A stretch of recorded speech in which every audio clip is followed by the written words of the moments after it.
Do you know fennel tea? Also known as finocchio, this tea is known and used all around the world. Fennel tea has some amazing benefits. Many people believe that this tea helps to lose weight and many others use it to sleep better. But, do you know the other benefits of this tea?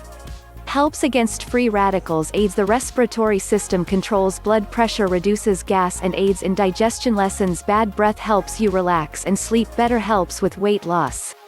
All those benefits are amazing, aren't they? But, when combined with baking soda, fennel tea can also contribute to cases of headaches and insomnia. Did you know?